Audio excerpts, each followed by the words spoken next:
ಕೊರಟಗೆರೆ ಪಟ್ಟಣದ ಹಳೆ ಕೊರಟಗೆರೆಯ ಭಾಗದಲ್ಲಿ ಯುಗಾದಿ ಹಬ್ಬದ ನಂತರ ಮೊದಲ ಮಂಗಳವಾರದಂದು ಹೊಸ ತೊಡಕು ಅಥವಾ ಕರಿ ಹಬ್ಬವನ್ನು ಅತ್ಯಂತ ವಿಜೃಂಭಣೆಯಿಂದ ಆಚರಿಸಲಾಗುತ್ತದೆ.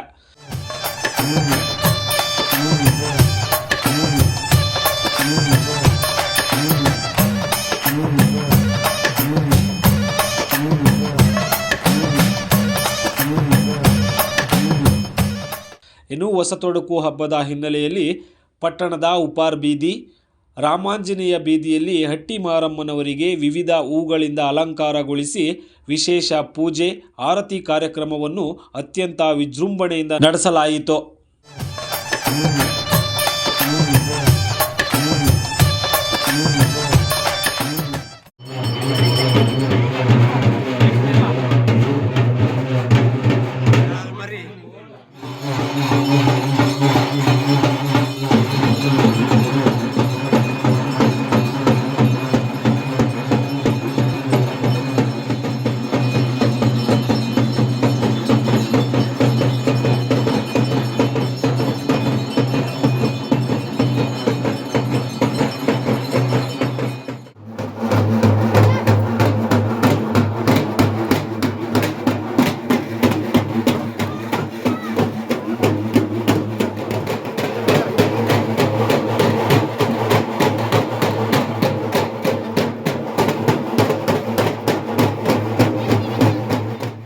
ಏನೋ ಕೊರಟಗೆರೆಯ ಗ್ರಾಮ ದೇವತೆಯಾದ ಕೋಟೆ ಮಾರಮ್ಮನವರನ್ನು ಪ್ರತಿ ವರ್ಷದಂತೆ ಈ ವರ್ಷವೂ ಸಹ ತನ್ನ ತವರು ಮನೆಯಾದ ಕೋಟೆ ಬೀದಿಗೆ ಮೆರವಣಿಗೆಯ ಮೂಲಕ ಕರೆದೊಯ್ದು ವಿಶೇಷ ಪೂಜೆ ಸಲ್ಲಿಸಿ ಅಮ್ಮನವರಿಗೆ ಮಡಲಕ್ಕಿ ಕೊಡುವ ಸಂಪ್ರದಾಯ ಹಿಂದಿನಿಂದಲೂ ನಡೆದುಕೊಂಡು ಬಂದಿದೆ.